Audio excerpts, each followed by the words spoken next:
Excellency John Dramani Mahama, President of the Republic of Ghana, to give his opening remarks. Shall we give him a round of applause, please? Thank you very much. And let me say a warm welcome to all you members of the media, very distinguished gentlemen and ladies. Let me just acknowledge my president, the president of the GJA, and all of you who are here. Fellow countrymen and women, I pledge to be transparent and accountable to the people of Ghana and to keep them abreast with the state of affairs at every juncture in my term of office. I'm pleased to have the opportunity through this media encounter to address the good people of Ghana through you and answer any questions that may be on the public's mind. It's been 8 months since I was sworn into office, and 9 months since you, the people of Ghana, went to the polls and gave me a clear, resounding mandate to lead our country into a new era.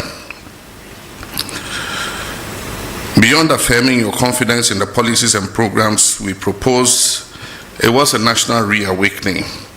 That December 7th vote was a call not just for leadership, but for a change of direction, for honesty, for accountability, and for a reset. It was for a different kind of governance, one that listens and one that acts, and one that cares. And so on January 7, 2025, when I took the oath of office, I did so with full awareness of the weight of that moment. I knew we had inherited a nation that was tired of excuses by the political elite, weighed down by hardship and yearning for leadership that does not just promise, but performs. For the past 8 months, we've demonstrated that we're not here to continue business as usual. We're here to reset Ghana, to restore the soul of our nation, to revive its economy, reignite the spirit of hope and possibility in every Ghanaian. Through our prudent and people-centered economic management plan, we've slashed nuisance taxes, we've rescued our power sector and averted the doomsday crisis, which was handed over to us. We've lowered the exchange rate, eased the burden of doing business, and reduced the cost of living for the average Ghanaian. Inflation has dropped to a record 4-year low, signaling renewed macroeconomic stability. We've made the highest allocation to basic education in nearly half a decade. In health, much needed funds have been released to fund the health insurance scheme. Medical supplies are flowing steadily. Community health delivery is being prioritized, and the Ghana Medical Trust Fund was launched to help Ghanaians bear the cost of treating chronic diseases. Only yesterday, I approved the governing board of the Ghana Medical Trust Fund, which the Honorable Minister of Health will soon inaugurate. Our renewed focus on agriculture, particularly through youth-targeted interventions, irrigation expansion, and the revitalization of the Land and Farm Bank project, is positioning Ghana to be food secure and export competitive. We've also laid the groundwork for a digital Ghana through strategic investments in science and technology and innovation through the 1 Million Coders program. These strides are not isolated. They are part of a clear, deliberate national reset that is restoring hope, creating opportunity, and ushering in an era of shared prosperity for all. My comrades, the education sector remains central to our reset agenda, as we firmly believe that the future of our country hinges on an empowered, knowledgeable, and skilled population. And so 3 months ago, I launched the no-fee stress policy, refunding fees to 120,000 first-year students in public tertiary institutions in Ghana. It signaled a decisive break from the painful era when dreams of brilliant but vulnerable young Ghanaians were cut short simply because they could not afford to pay fees, especially at that critical period of admission where they either pay or lose the chance at further education. We're not stopping there. The no-fee stress policy is intrinsically linked to our broader student loan plus policy, which will ensure that no student is left behind in subsequent years of study. Under this policy, students from low-income households will have access to flexible and dignified financing options to complete their tertiary education without the burden of unbearable debt or financial uncertainty. The implementation of the free tertiary education policy for persons with disability has commenced, removing a key barrier to higher learning and affirming our belief that education must be a right and not a privilege for every Ghanaian regardless of their physical ability. To give life to our commitment to foster a knowledge-based economy, we've established the Ghana National Research Fund with an initial allocation of 50 million cedis. This is a step towards deepening research and innovation across all sectors: science, technology, humanities, and the arts. For far too long, much of the research conducted by our brilliant academics has been funded by foreign institutions, with the unfortunate outcome that the intellectual property and findings are often owned abroad. With this fund, we'll slowly but certainly reverse that narrative by empowering our own researchers and ensuring that Ghana owns the knowledge and innovations produced by its intellectuals. As part of our commitment to research excellence, we offer full scholarships annually to 5 PhD candidates at every university in Ghana. By investing in our thinkers, we're investing in our future and asserting our intellectual sovereignty. In furtherance of our commitments to inclusion and dignity, we have distributed over 6 million sanitary pads to our girl children in primary and secondary schools to keep them in school and help them end period poverty. Contrary to the widespread misinformation that was circulated before December 7th, 2024, the free SHS policy has not only been maintained, indeed it has been strengthened. We've made the highest budgetary allocation in the history of the policy, as at now. A staggering 3.5 billion Ghana cedis has been dedicated to the free SHS. We understand that access without quality is inadequate, and that's why we're implementing the decentralization of feeding policy to allow the management of schools to make their own feeding arrangements to provide students with quality meals. Our commitment to foundational learning is equally strong. Basic education has received its highest budget allocation in almost a decade, reflecting our determination to rebuild the educational ladder from the ground up, with 564.6 million allocated so far for textbooks. We're addressing long-standing challenges in the system, particularly those caused by the reduced funding of the recent past. Fellow countrymen and women, we've also turned our attention with equal urgency to the health and well-being of our people. In 2025 alone, the national health budget increased by 13.4%, rising from 15.6 billion Ghana cedis to 17.8 billion cedis, one of the most significant increases in recent years. This bold step reflects our recognition of the urgent need to strengthen Ghana's healthcare system in the face of both domestic demands and global health risks.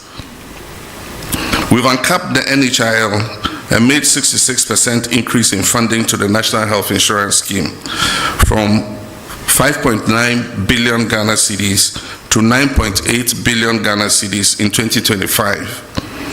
This is not just a budget line, it's a life-saving commitment.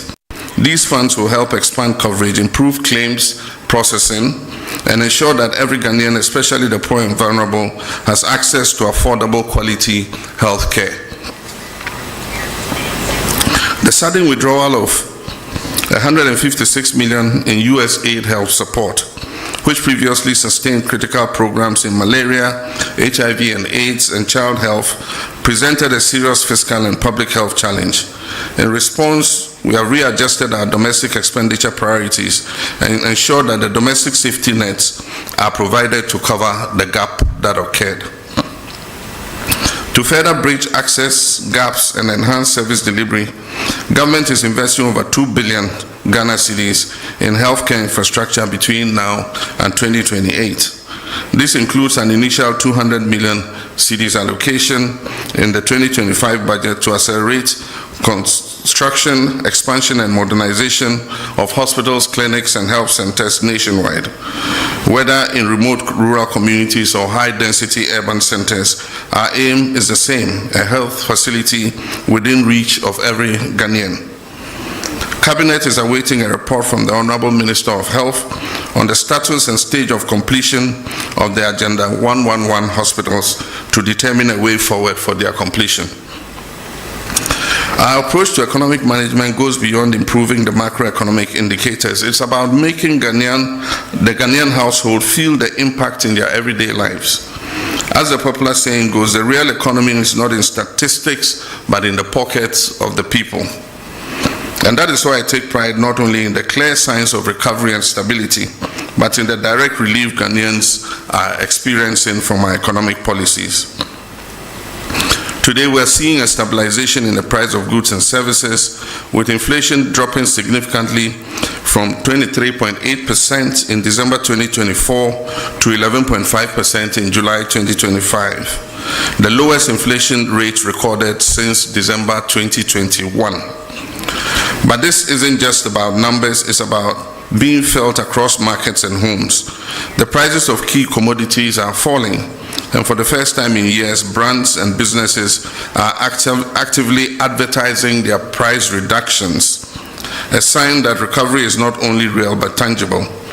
Official trade associations have presented data to Parliament that shows that up to 4,500 different items on the market have seen varied price reductions. We've stayed current with our bond repayment obligations. In a significant endorsement of Ghana's economic recovery efforts, global credit rating agencies, S&P Global Ratings, have upgraded Ghana's country credit risk from junk to B- with a stable outlook, reflecting renewed investor confidence and the positive momentum in economic management. To maintain this positive momentum of our economic recovery, we're increasing Ghana's productivity through bold job-creating initiatives. And one of the most transformative among them is our 24-hour economy initiative, a policy that is designed to boost micro and small and medium enterprise, modernize agriculture, and expand employment opportunities across key sectors. This initiative is not just about keeping the lights on longer, it is about unlocking new shifts of productivity, widening access to jobs, and building a resilient, inclusive economy that works for all. Only yesterday, Cabinet approved for onward submission to Parliament the 24-hour authority bill. Already we're seeing key institutions take the lead in actualizing the 24-hour economy vision. The Ghana Publishing Company has transitioned to a full 24-hour operation. The Passport Office and Ghana's foreign missions have also rolled out round-the-clock services to expedite passport processing and improve service delivery. At our ports, both Tema and Takrady are now operating 24 hours to boost trade efficiency and reduce congestion. To guarantee safety within this evolving ecosystem, a dedicated 24-hour economy policing secretariat has been established in the Ministry of Interior to provide continuous security support across the country. These bold steps signal a clear national commitment to building a resilient, inclusive, and job-rich economy. To ensure legal and operational readiness, Cabinet has approved critical amendments to the GIPC Act and the Labour Act, which now include provisions that enable and regulate 24-hour economic activity. These legal reforms will ensure that businesses, investors, and workers alike are supported by a framework that protects rights while encouraging innovation and growth. Complementing this agenda, we have rolled out the Jumara program and the National Apprenticeship program, both of which are expanding pathways to employment, particularly for our young people and artisans. These programs are equipping thousands with the skills, tools, and opportunities they need to succeed in today's job market. Thousands of young Ghanaians are currently undergoing training under the 1 Million Coders program, our bold strategic initiative to build Ghana's digital talent base and prepare our youth for the jobs of the future. This program is equipping participants not just to access digital jobs, but to create sustainable employment opportunities through innovation, entrepreneurship, and global ICT competitiveness. Additionally, in the extractive sector, the Gold Board is formalizing Ghana's gold trade. As of today, gold trading is a reserve for only Ghanaians. This strategic move will help maximize national benefits, enhance transparency, and ensure that the wealth generated from our natural resources is reinvested in our communities and national development. We're also taking decisive action to protect our environment and natural resources from destruction. A dedicated national task force is currently in place, actively combating the menace of illegal mining. As a result of their operations, hundreds of excavators, water pumps, and other heavy equipment have been seized, disrupting the networks that have long exploited our lands and our rivers. In addition to enforcement, we are reclaiming what has been lost. 9 forest reserves have been successfully recovered from the grip of illegal miners, restoring these vital ecosystems under state protection. Our Tree for Life initiative is being actively rolled out across the country, targeting the restoration of lands degraded by illegal mining activities. Steps are currently underway to repeal LI 2462 to formalize our commitment to end mining in forest reserves. Let me be clear, since my administration resumed office, not a single license has been issued to any company to mine in our forest reserves. The repeal of LI 2462 is therefore intended just to crystallize in law what we have already demonstrated in practice, which is our commitment to protect these forest reserves. My friends, I understand that public accountability and the recovery of looted state resources are at the top of your expectations from my government. And let me assure you, my fellow citizens, that we've not wavered in our commitment for even a moment. Neither have we been complacent. What you are witnessing is not inaction, it is our steadfast adherence to due diligence, due process, and fairness in the pursuit of justice. Yes, our insistence on doing things the right way may afford those who have looted this country some temporary relief, but let me be clear, it will not grant them permanent escape. Across multiple fronts, active pursuits and prosecutions are well underway under the Operation Recover All the Loot.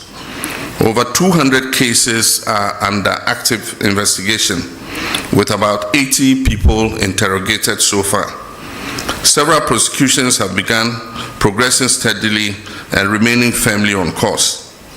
In the Republic versus Edubwan and 3 others, the state has submitted witness statements together with all other documents, and trial has commenced. And the first of 3 prosecution witnesses have been called and have been cross-examined by counsel for the accused person. With the SkyTrain case, for instance, the prosecutors have secured a trial date, as all preliminary matters have been concluded and the trial is set to commence.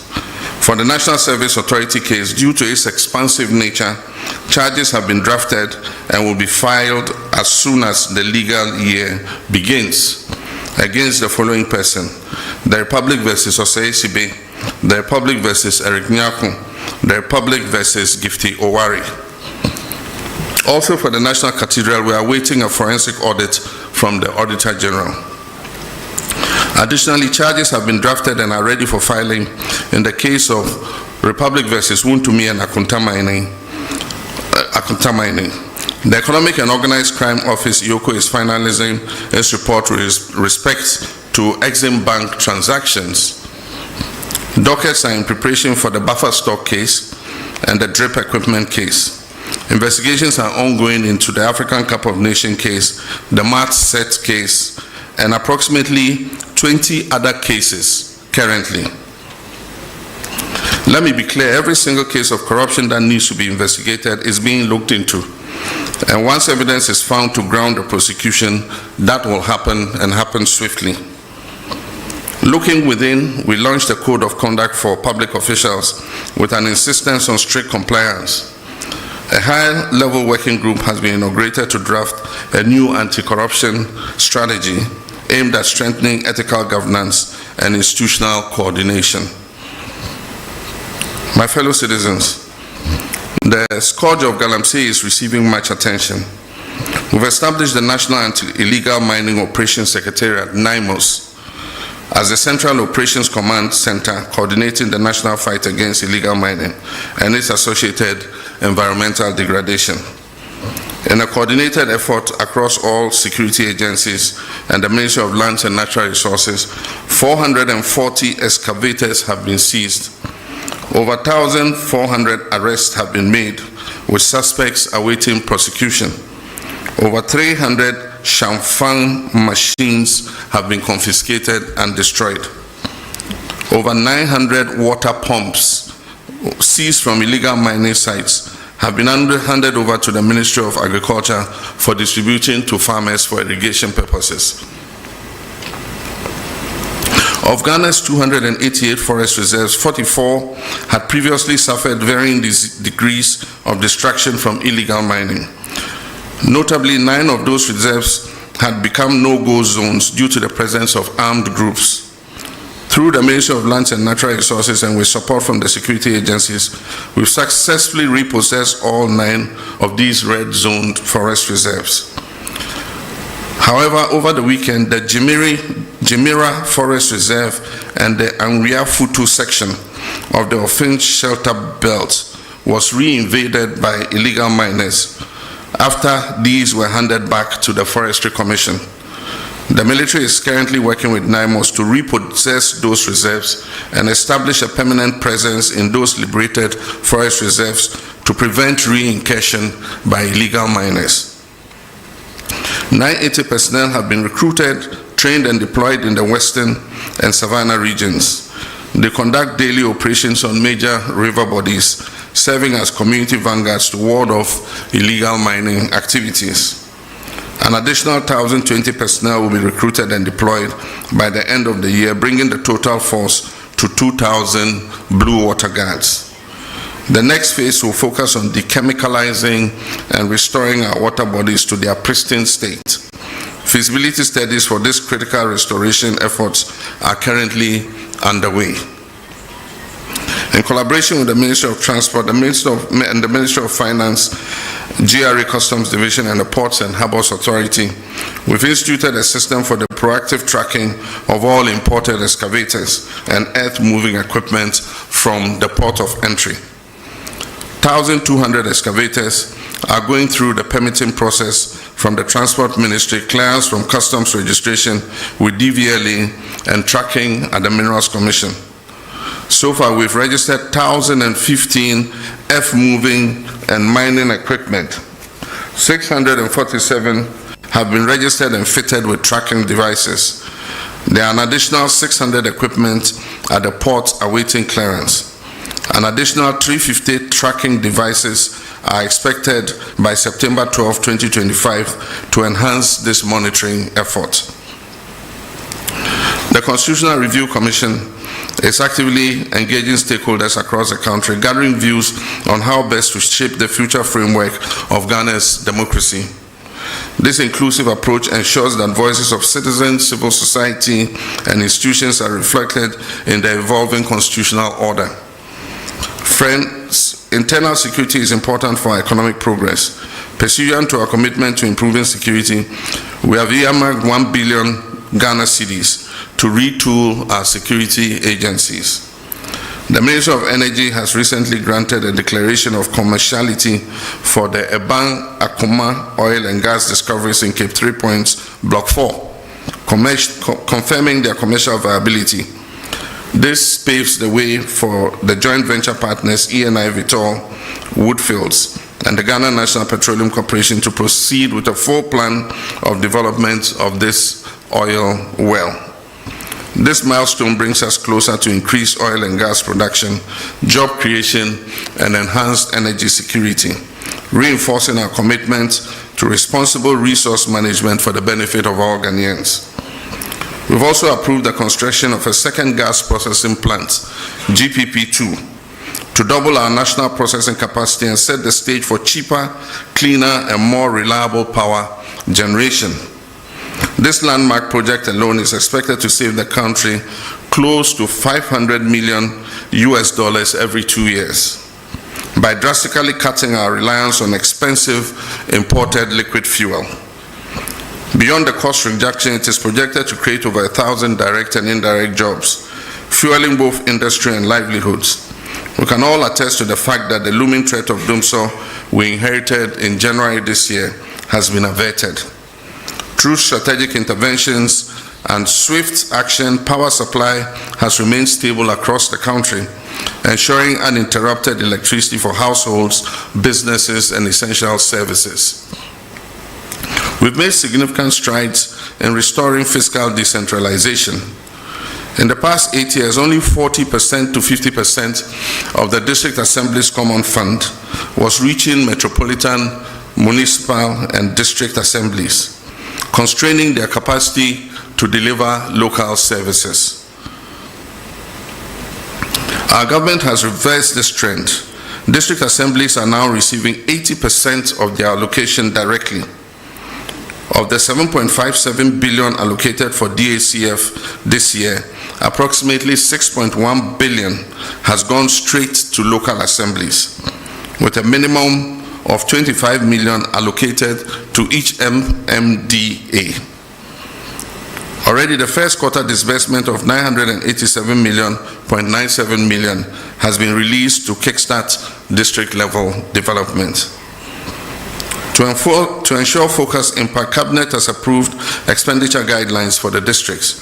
25% of the fund is to support design and construction of what we call 24-hour economy model markets.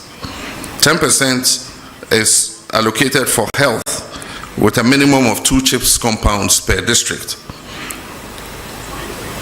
Education, 1 kg, 1 primary, 1 GS block, potable water, at least 10 boreholes, environmental sanitation and school furniture. 7.5% for MMDA administration, monitoring and evaluation, and 20% is allocated to finished legacy projects. Simultaneously, all statutory funds such as 2.03 billion to the National Health Insurance Fund and 2.71 billion to GET Fund, covering NHIS, arrears, and free SHS, have been released in full, underscoring our commitment to public service delivery and local empowerment. Next week, I'll cut the sword in 3 locations to signal the start of the Big Push program. The first phase, understandably, covers mainly the road sector. Everyone will admit that over the last 8 years, our road infrastructure has deteriorated remarkably. This year alone, almost 14 billion Ghana cedis of our oil and gold revenues have been earmarked for the Big Push program.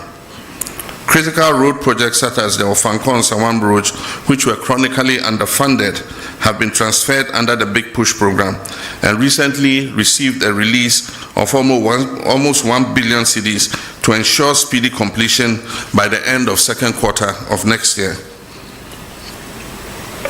My media colleagues, our reset agenda remains on course, and I've remained unwavering in my commitment not only to the promise I made to you in the run-up to the 2024 elections, but to the principles of honesty, transparency, and probity and accountability that define good governance. I'm resolute in laying foundations for economic recovery, resetting our institutions to reflect the demands of modern governance and enhanced service delivery for every Ghanaian. I'm driven by a deep determination to see the dreams of our forebears for an economically independent and self-reliant Ghana realized in our lifetime. I'm equally determined to restore Ghana's rightful place as a respected voice and actor on the global stage. With your continued trust and support, I'm confident that we will not only meet these goals, but also build a nation that serves the hopes of this generation and aspirations of generations yet unborn. May God bless us all, and may God bless our homeland, Ghana. I thank you.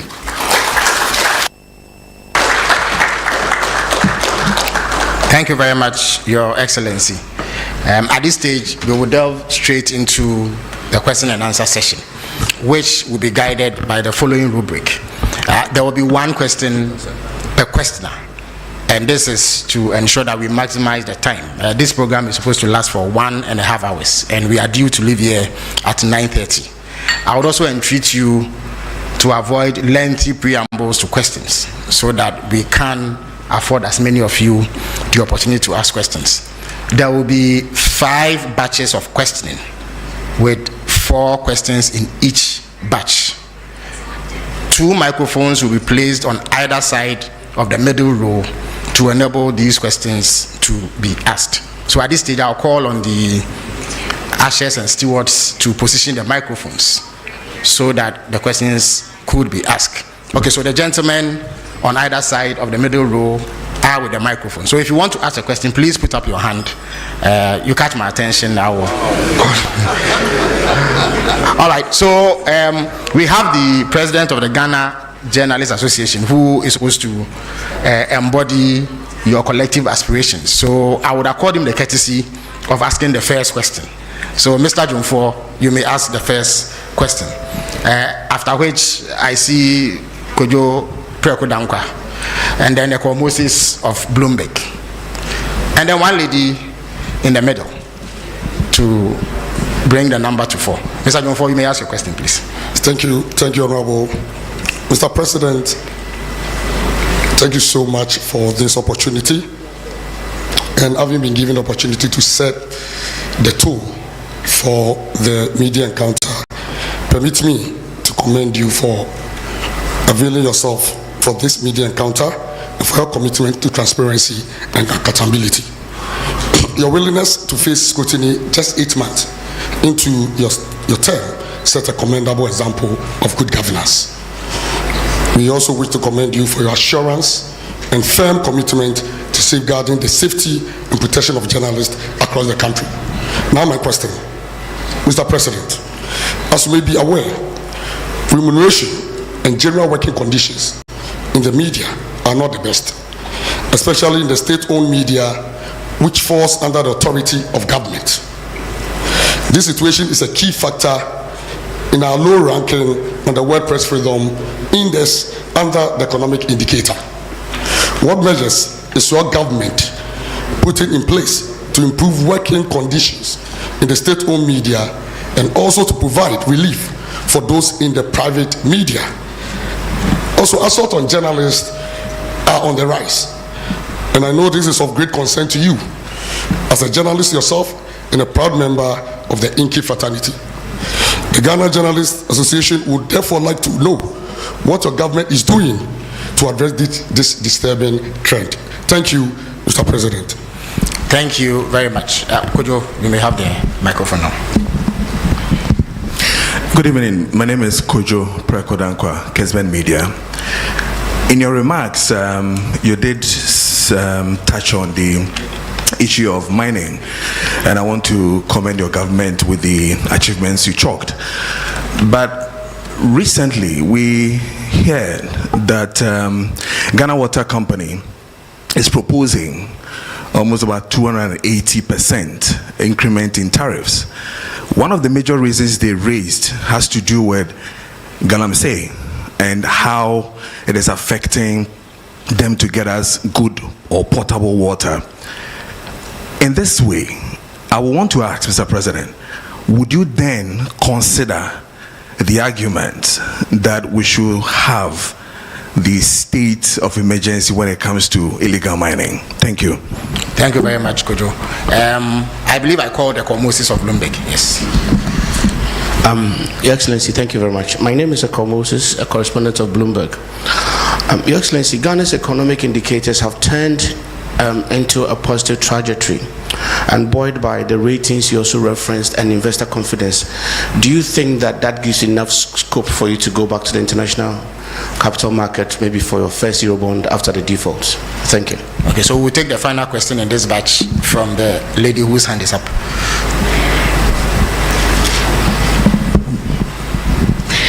Medase, Ediamejeso, ene apina pukua. When near me wo Adom Brands, Adom TV, and Adom FM. Masembisa Efa and Kania Boy and Yenim say ECG, a proposed 225%. Yenim said me more and tomorrow by a base 2.45. In July, it was sold by 14.75. Ning now see him say a binary one is so the 24 economy, or the Bayajima na.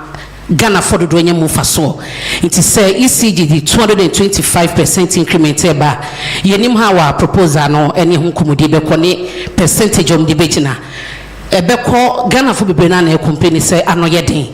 Ye bisa se betumi nya nsunsanso e wo 24 economy no so Ghana for botum e na ebiem so aban be hwe se obeso asene e subsidy ama omanfo ho atoma na medase. Your medase. So His Excellency the President will field these questions at this stage. Thank you. Thank you very much, President of GGNI. Your question is a double question, one on remuneration and the other on assault of journalists.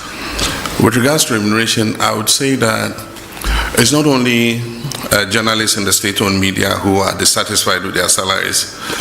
Public service salaries are not living wages. I agree with the TUC that we must work towards a living wage. All of us are dissatisfied with the salary we get as public servants. The private sector offers better remuneration, but that's why we have to work together to grow the national cake so that we can pay ourselves better. And that is why there's agitation for cancellation of Article 71 in the Constitution, because we all must feel the pinch so that we can grow things together. But when you cushion a certain constitutional class and they have more cushy remuneration than the other people, then it creates a kind of discrimination between public service. And so our advocacy has been for an independent emoluments commission that would deal with the salaries and wages of all persons in the public sector so that we grow those wages together. In our first incarnation under Professor Mills, we established a single spine salary structure, and that salary structure was supposed to uniform out wages in the public sector so that the disparity will not be too wide. So if you are a secretary in GBC compared to a secretary in, say, Bank of Ghana, there will not be that very wide disparity. Unfortunately, the single spine atonsum because of the inability to maintain the discipline in public sector wages. Over the last 8 years, the group that is able to strike the most gets more addition to their wages than those that don't go on strike. And so the disparities have occurred again. And so we're in consultation with organized labor to see what we can do about reforming public sector wages. And I'm sure that if those wages are made better, journalists working in the public sector would also have an improvement in their remuneration. With the private sector, government does not have control there. And what happens is we have such a proliferation of private media that advertising revenue is not enough, to be able to maintain the kinds of salaries that we all expect. Maybe if we had fewer, then the advertising revenue would go around and people can have more. But our constitution guarantees freedom to establish a media of mass communication. And so you cannot restrain how many radio stations you have or how many newspapers you have. And so it's something that we have to live with for a while. Natural competition will phase out the stations that are not competitive, and those that are able to survive will see that they're able to make more money from advertising. The main revenue for media all over the world is advertising. And so we'll see how that goes. I've condemned assaults on journalists in any form. Journalists are doing their job, and their job is to bring news to the doorsteps of our people and to inform them, educate and entertain them. And so at every event you will have journalists there. Unfortunately, some security personnel have developed a penchant for just harassing journalists. And so it's a matter of educating people. It's a matter of, sanctioning people who assault journalists. And I've been speaking with my president of GJ, saying that we're going to bring them together with the security agencies so that they must carry out an awareness amongst their people who provide security at events, that if you see a journalist at an event, he is also doing a job like you, the security person, are doing your job. And so you don't have the right to assault them or to manhandle them. And so we'll keep working at it. I mean, definitely, as a member of the GJA, a lifetime member of the GJA, there's no way I'll condone assault of journalists in any form.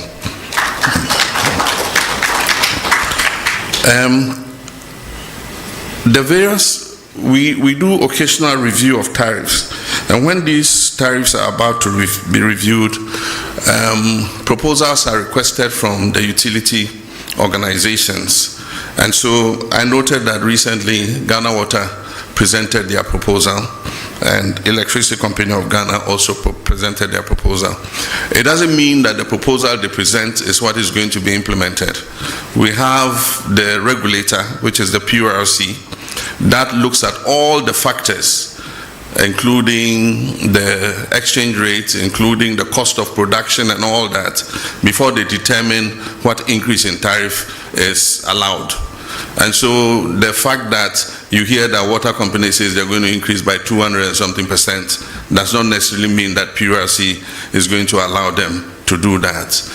Now, meaning about Obusa ECG then also, the same for both utilities. ECG so I propose 200 and something percent, but I know interest PURC budget to say omuntimi into electricity tariffs musa. Ombeshe nyoma core electricity production mu to say fuel nesa nyoma ni na ansana omahwe senya omo de tariff ne besi na MRP no at the frontier your tariffs akosro ne say nipa bebre entua enti wo hwe ECG say your case commercial and technical losses are almost 42%.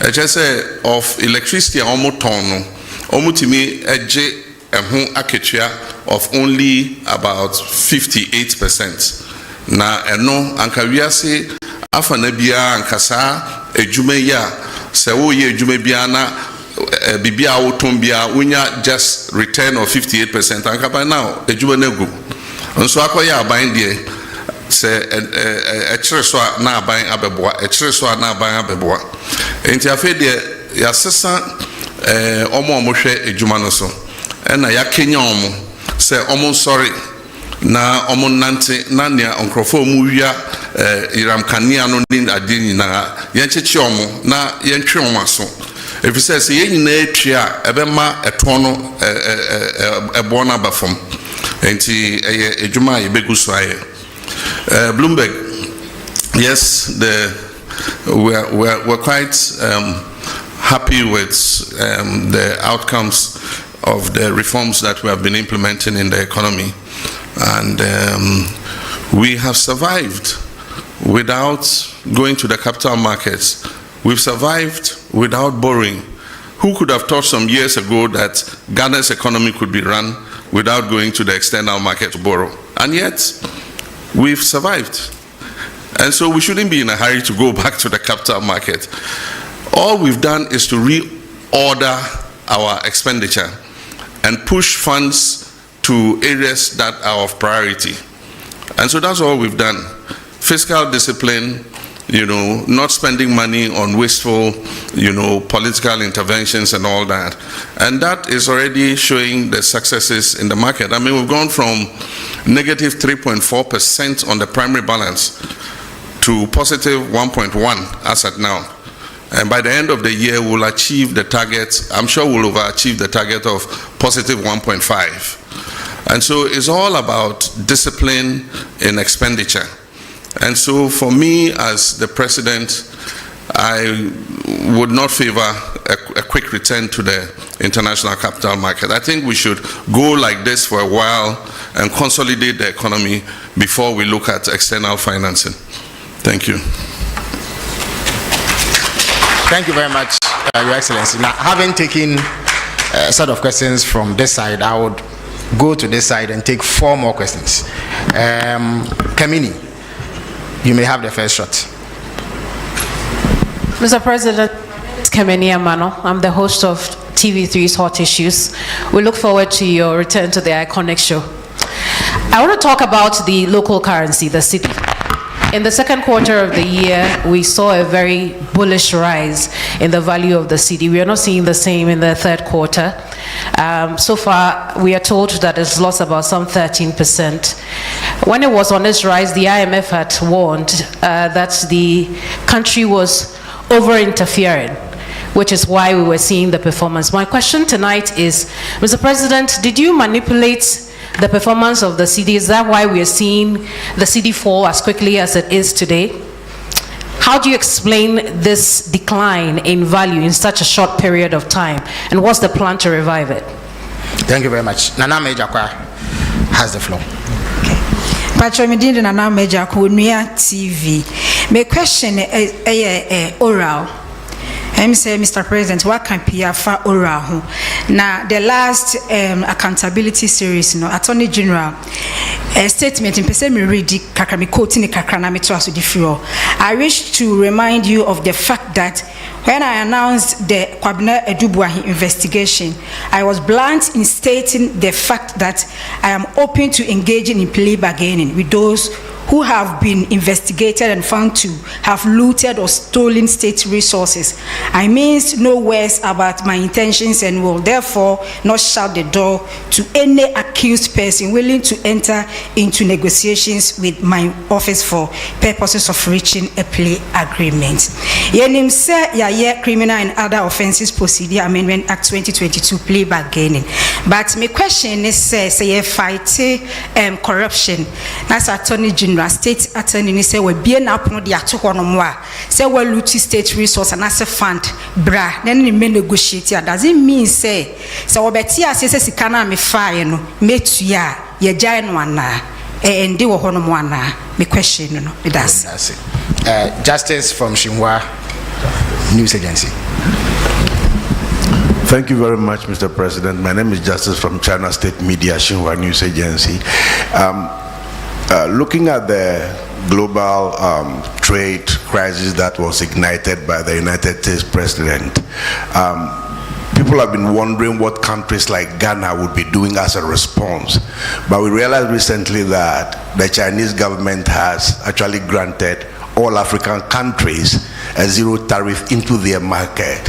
What will Ghana be doing to take advantage of that for our trading to be boosted as a substitute to what we may have been losing from the United States side? Thank you.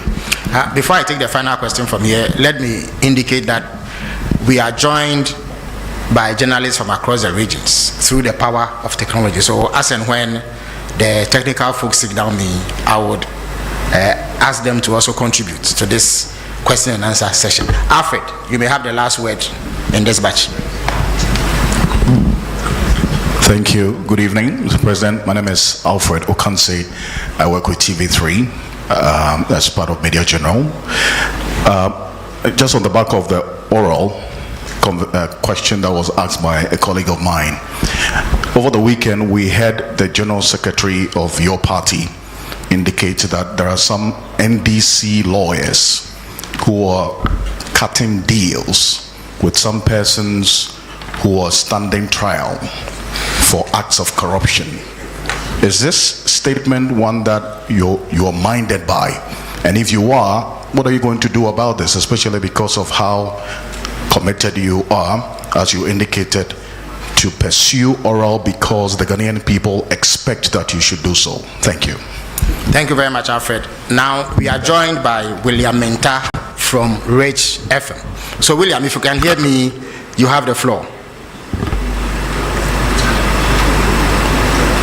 Okay, so my name is William Menta from Asimfosu-based Rich FM Central Region.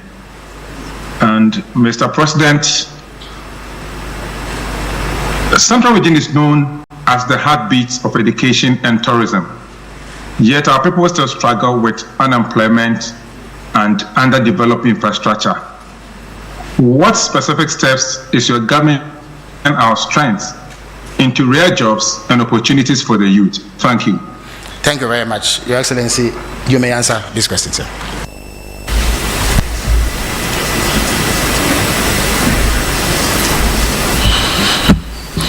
Thank you very much. The The first question is about the rise in the value of the cedi.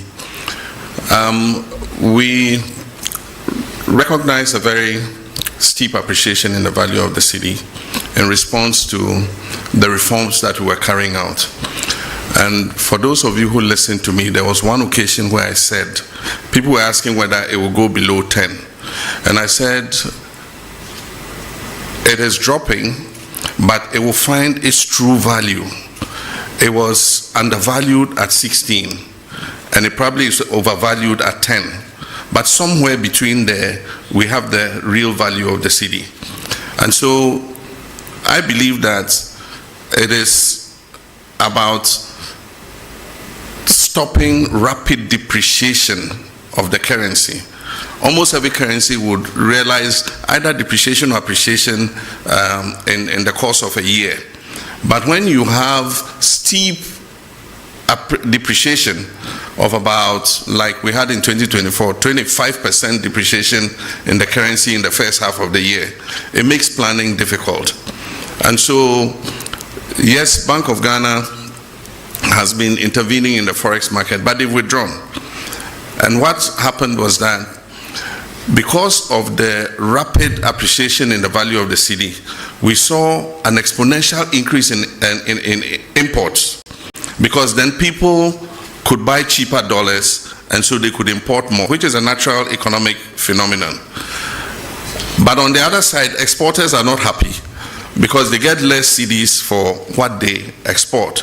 And so every country tries to find out a balance where exporters are able to do good business and importers are not overburdened by high forex rates. Where that lies, I don't know. I'm not a central bank. But the cedi is making an adjustment, and I believe that it will settle at a certain rate, and we will make sure that any depreciation that occurs in the value of the cedi is within a margin of about 5% per annum. That is what we target. And so for now, there's still speculation. It's also coincided with a period where we saw a reduction of 50% in remittances, because citizens in the diaspora were taken aback by the rapid appreciation of the cedi. And so if somebody was building a house, if he was going to send $100,000, it meant that he was losing a certain percentage of that 100,000. And most of them would decide to adopt a wait-and-see attitude and say, oh, no, as for cedi, it's not possible that the cedi can regain its value to that extent. By all means, it will go up again. So I'll hold back my remittance until the cedi goes back up. So we saw a 50% reduction. But there were also some other factors. There were some money transfer companies that were collecting cedis abroad and not repatriating collecting dollars abroad and not repatriating the dollars. There were other which were investigating. There were other cases where people apply through the commercial banks for foreign exchange to cover imports, and those monies are transferred to pay for imports, but the imports never came into Ghana. And we've studied a period of 4 years, and over the period of 4 years, about $42 billion was taken out of this country without the corresponding imports coming into the country.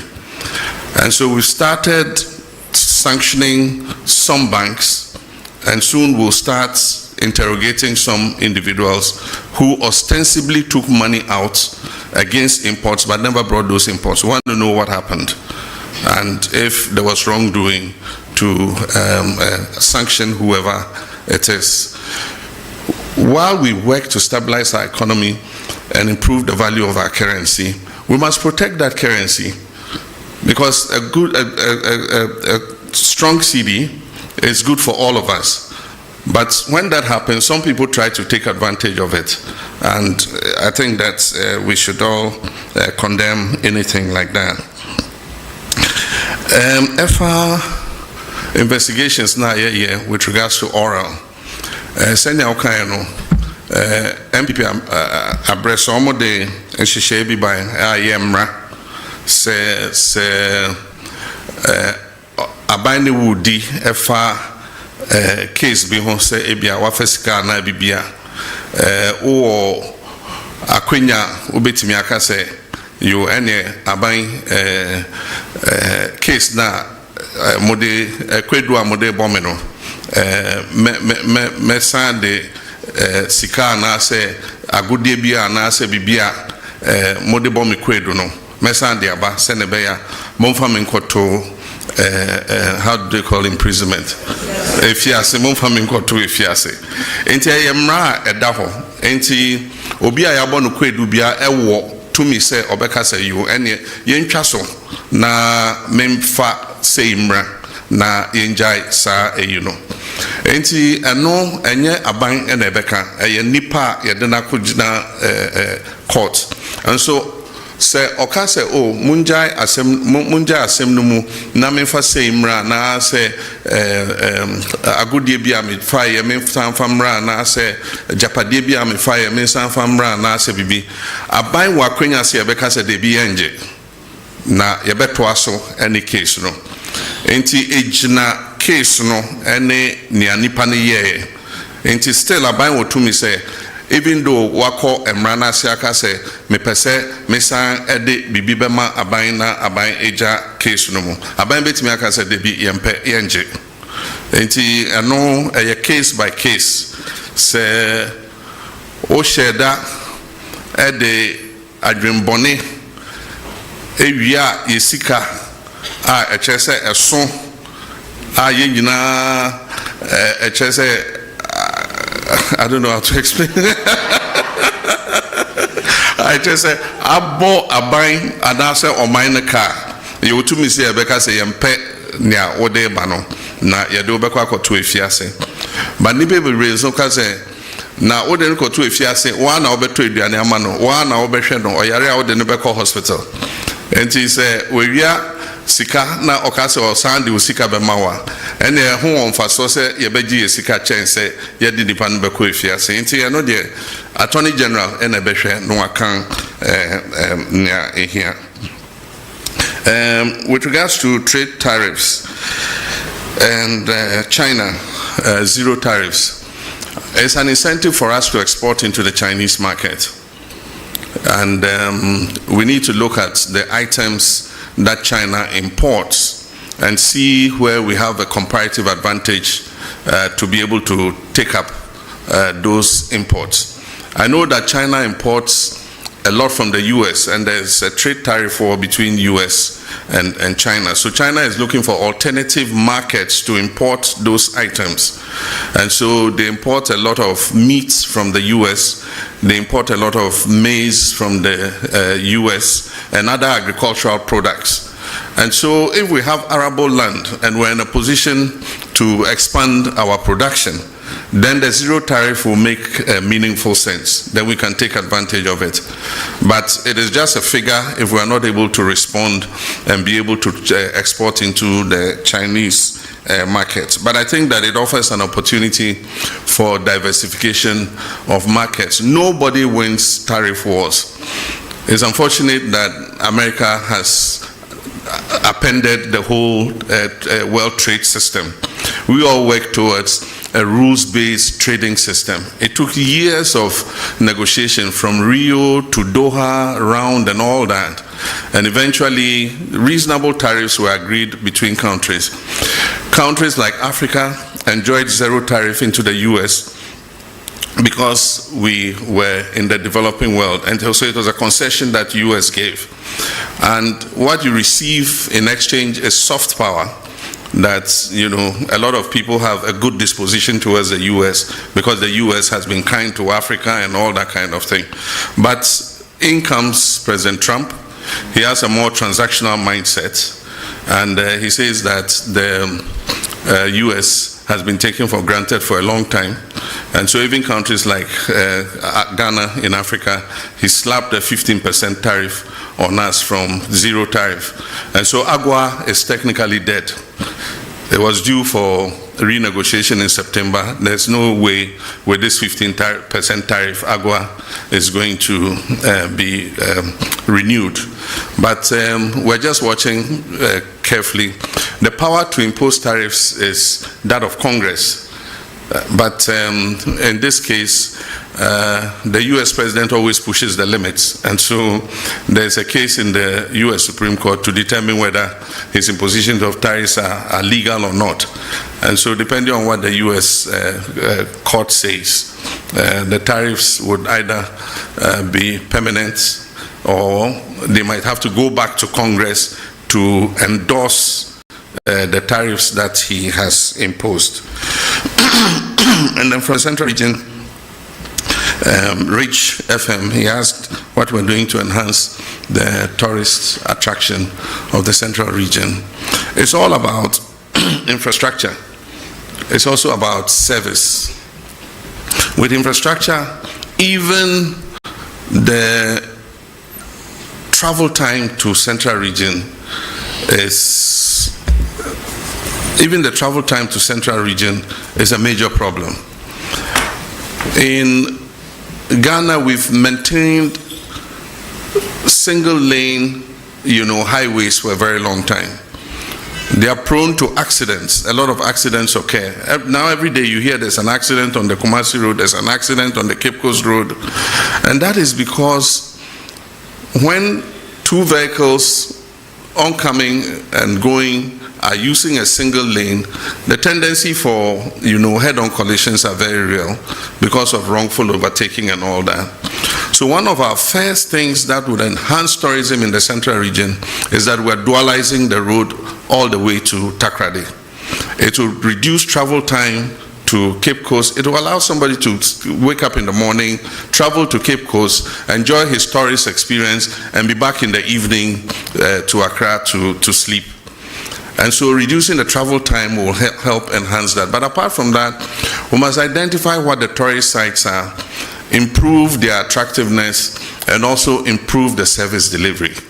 One of the things that affects tourism in Ghana and West Africa is that our service is poor. You go to a restaurant and they think that they are doing you a favor. You go to eat and they think that you owe them, to serve you. If you go to other parts of the world, it's completely different. You are compelled to spend your money because they are all over you. Even before you finish the drink that they have given you, you are halfway. Can I bring you another drink? And if you are the shy type and things, you always say, oh yes, yes. And you forget that you have to pay for it. And so we must improve our service delivery. Owners of services must take professionals who know how to be courteous to customers, to know that we are in this job because you've come here to eat or you've come here to do this. And so that's one of the drawbacks of our whole tourism experience. And most times you spend so much money, set up an establishment, instead of going for professionals, you go and haul your relatives from the village to come and serve people. They pay and they can't even get their change. You can't find the waiter who took your money. And when you even find him, he says, oh, we have no change. I mean, they have a certain sense of entitlement. And so until we reform all these, and it's an attitudinal problem, until we reform all these, and people who own these establishments make sure that service delivery is at near 100%, we would not be able to attract enough tourists into our country. We have a beautiful country. People come and, they just say, look, this country is good. But if you hear a lot of the feedback and you say, oh, but what is negative about it? Oh, your service is not the best. Always, that's the feedback that comes. But the government will do its part. Government has the responsibility for making sure the infrastructure is good. And we're starting with the road, making sure that we dualize the road all the way to Cape Coast and Central Region so that people can travel easier to go and enjoy the tourist attractions there.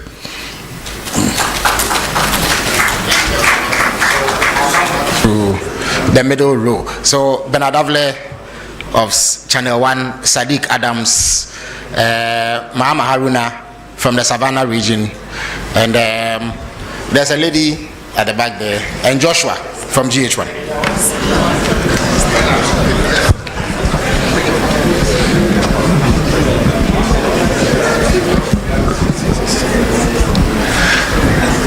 Thank you, Felix.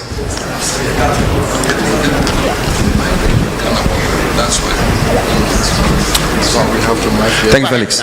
Before my question, I'd like to indicate that there was a question on Galamsey, which I believe has... Yes, I just prompted His Excellency and he will deal with it. Yeah. Thank you very much. So, Mr. President, thank you for this opportunity. We are told democracy thrives on checks and balances and separation of powers. Your party has a 2/3 majority in Parliament.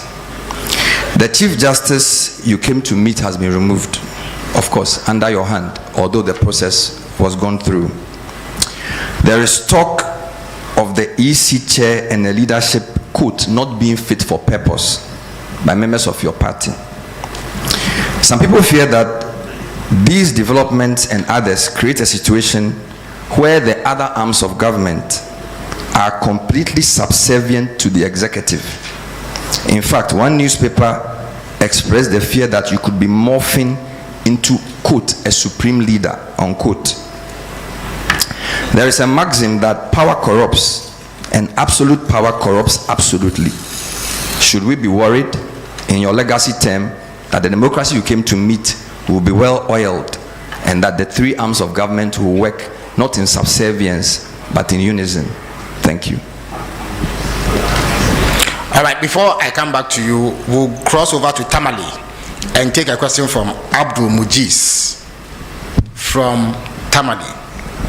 Sagani TV from Tamale. Abdul Mujiz, you have the floor if you can hear me. Thank you very much. Mr. President, good evening. My name is Ba Abdul Mujiz from Tamale. My question has to do with the Tamale and Yendi water project. I would like to know when.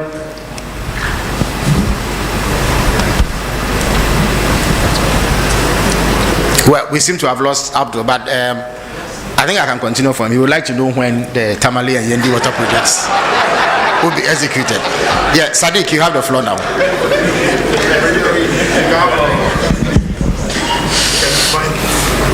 Good evening, Mr. President, and thank you very much for this opportunity. My name is Sadiq Adams from Angel TV and Angel Radio. Mr. President, the question is on national unity and peace. There has been a recent spate in social media accounts created by unidentified people purported to be representing ethnic and tribal groups. We have seen some vile attacks, pockets of that on social media, TikTok, and some of them in real life. There has been a number of them, and we observe over 50 that has been set up particularly to attack and inflame ethnic passion and tribal issues. If your security agencies have taken notice of this, what are the measures being taken to ensure that our national unity and cohesion is protected by education and sensitization, as well as trying to put this in a context of not suppressing freedom of expression, as well as maintaining the national cohesion that we have because of these kinds of threats and attacks from social media on ethnic basis? Thank you. Thank you very much. Joshua from GH1. Good evening, Mr. President. I am Joshua Kojo-Mensah, GH1 Television and Star FM. I'm glad to hear that you personally are telling us that indeed steps are being taken to repeal LI 2462. But then I want to find out from you, the pro-environmentalist groups and then civil society, they want this declaration of a state of emergency. Where's the difficulty in declaring that state of emergency? Thank you. Thank you very much, Joshua. Mahama Haruna from Savannah. And then we'll take a final question from the lady from GTV. Thank you very much, Honorable. My name is Mahama Haruna, as you rightly said, from Savannah region, Inkligi FM. Mr. President, we expected you to say a little on the security situation in the country, especially the unfortunate Boko conflict, and recently the conflict in your own backyard of Savannah region. I know how uncomfortable you are with the conflict in your backyard between Gonjas, who are the landlords, and the Brefos, who are the settlers. They've coexisted for about 100 years until recently. I know you are more worried because almost everyone in your backyard, Gonjas, Brefos, will always vote for you massively, sometimes almost 100%. Now, since 1996, when you contested your first elections, first of all, I just arrived from Bole, where you hail from. And I can say that the people are not happy with the curfew imposed on them. Especially in the beginning, people were dragged from their rooms and beaten. There's evidence to that. Now, let me go to my question. You may want to wrap up. No, yeah, I'll wrap up. Mr. President, you've put in place, the Minister of Interior has put in place a mediation committee. Do you think it can resolve the problem? Because some are saying there should have been a reconciliation committee. Moreover, the people are saying since the conflict erupted, they've not heard from you. So what do you have to tell your people? Thank you very much. Thank you very much. So the final question will come from the lady from GTV. Good evening, Your Excellency. Thanks for the opportunity. I'm Salamat Kukwa Painter. I'm with the Despite Media. Yeah, pardon me, Despite Media, yes. Yes, yes, thank you.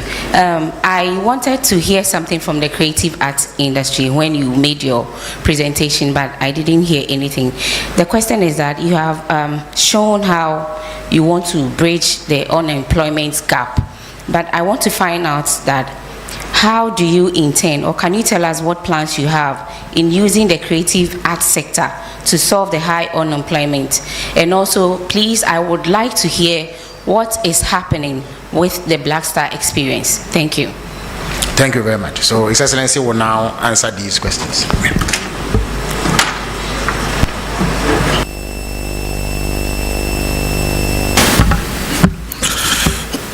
Thank you very much.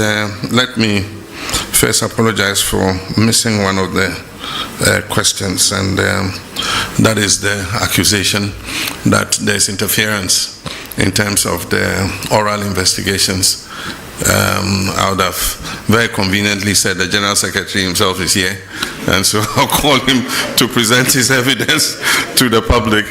But I can assure you that there's no way anybody can interfere. I cannot be in people's mind to stop them from attempting to interfere, but I am responsible for making sure that that interference comes to naught. And so I closely monitor. I hold regular meetings with the Attorney General. He briefs me on the status of investigations, and so I'm confident that, you know, the cases will go ahead based on their merits, and that nobody would have the opportunity to interfere. If anybody goes lobbying people or paying people to interfere, they probably are just throwing away their resources. All cases will be investigated and come to their logical end. If people are exonerated in the courts, I mean, that's what justice is all about.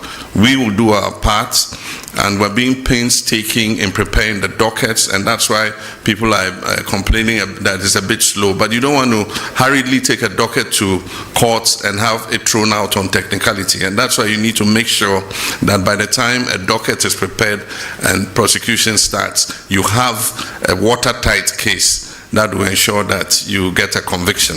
And so that's the process that we're going through.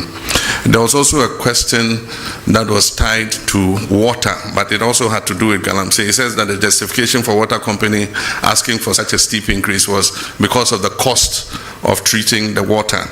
And I answered it in terms of the tariff, but not in terms of the Galamsey in the water. But in my statement, I indicated that we've just started with the Blue River Guards. We're training more and more of them. These are long expanses of water bodies. And so far, those we've trained are 600 and something. They are not enough to cover even the length of the Ankobra. And so as we recruit and deploy, because they patrol the water bodies, if they see any Shamfam machine on the water body, they seize it and we burn it, we destroy it. And so I gave you the number of Shamfam machines we have seized and destroyed. As we continue to increase the numbers of these Blue River Guards, I'm sure that we'll be able to cover the Tano, we'll be able to cover the Pra, we'll be able to cover the Ankobra. And we hope that then we will start seeing, some reduction in the turbidity of the water.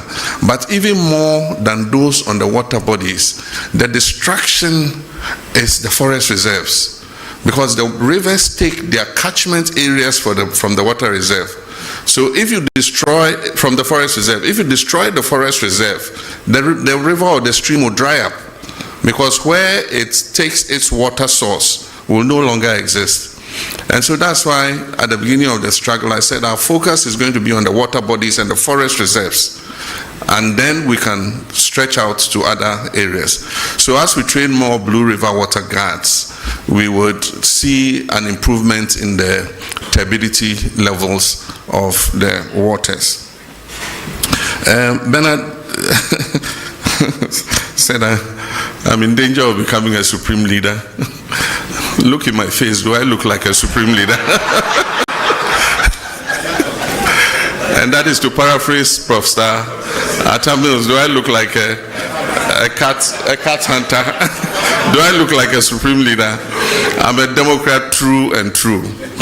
And even when we attained 2/3 of Parliament, I said that we're not going to use it to ride roughshod over the minority, and that we're going to give opportunity for democracy to flourish.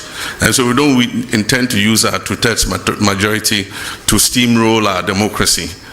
We believe that even though the people of Ghana gave us that overwhelming majority, it wasn't meant to turn Ghana into a dictatorship. They gave it to us in order that we could carry out reforms to make our governance better. And I think that we stand a very good chance with that 2/3 majority to finally move the amendments to the Constitution that we have all wanted. In the past, because of hung parliaments and all that, we couldn't make any progress, because there are some of those amendments for which you need an overwhelming majority. And so Ghanaians have given us that opportunity and say, look, go ahead and do these things so that we can have a better constitution that will take Ghana for many more generations to come.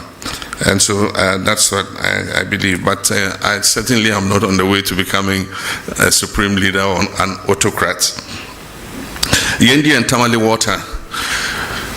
Yendi, Tamale, and Damango are 3 urban areas in the northern regions that suffer severe water scarcity, especially Tamale. Tamale is probably the biggest city in the whole of the 5 northern regions. The population has been increasing rapidly, and the water system has not expanded as fast to meet the demand of a growing population. And so we have to urgently expand Tamale, Yendi, and Damango has become a regional capital. It has started growing very fast, and it faces a scarcity of water. The Tamale and Damango water systems are under an EU program, and recently when I went to Brussels, it's one of the things we discussed. There's funding available for those 2 water systems.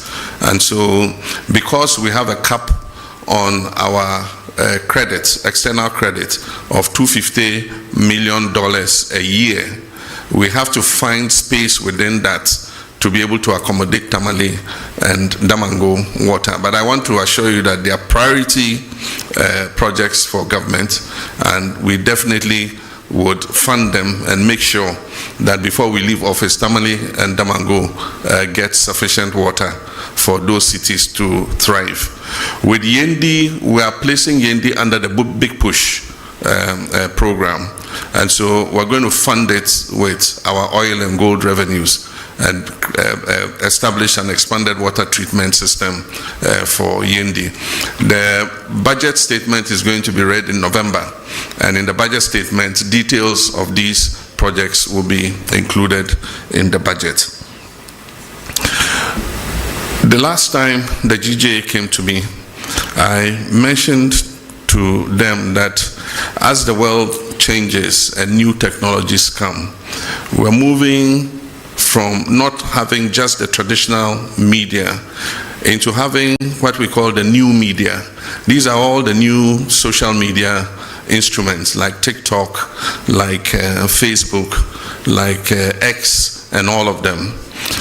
And so the traditional sense of journalists like you, most of you trained and working in media houses that have a corporate identity and can be held responsible for the information that you put out, is beginning to change. We have a new crop of I'll call them neo-journalists, who anybody with a phone and a camera can report news or comment on national issues. Now the point is, who holds those people responsible? And that's what he's saying. If you go to some of the WhatsApp platforms, or you go to some of the commentaries in the TikToks and others, we have what we call hate speech, incitement to violence. Those are criminal. Despite the fact that we have removed the criminal libel laws, there are some laws that make such people accountable. Because if we don't regulate that sector, it can lead this nation to war. There are some of the incendiary statements that have been made in the Boko situation that are fueling some of what is happening there, making people hate each other and see each other as enemies. It's been the same in the Gonja Brefo thing. Some people fanning and inciting violence against each other. This falls in the ambit of the National Signals Bureau.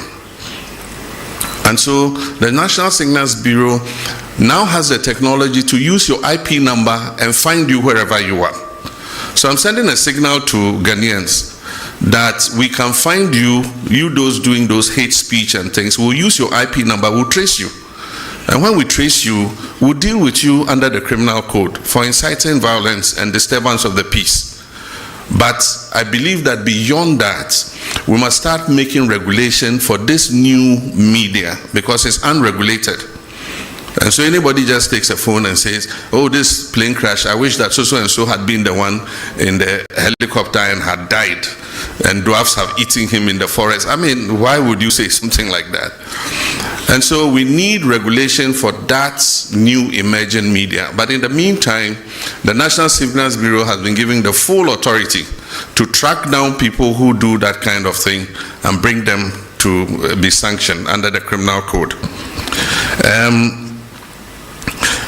I've been reluctant to implement a state of emergency in the Galamsey fight because we've not exhausted the powers we even have without a state of emergency. We have the opportunity to arrest anybody, to confiscate any such thing. There are laws for forest protection and all that give us enough powers to be able to act.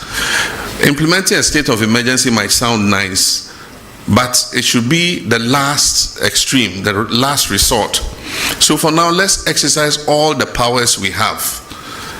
And if it becomes necessary for a state of emergency, then we'll look at it. It means we have to go to Parliament. The President can't just declare a state of emergency without, going to Parliament, because there's a limit to how long you can maintain that state of emergency.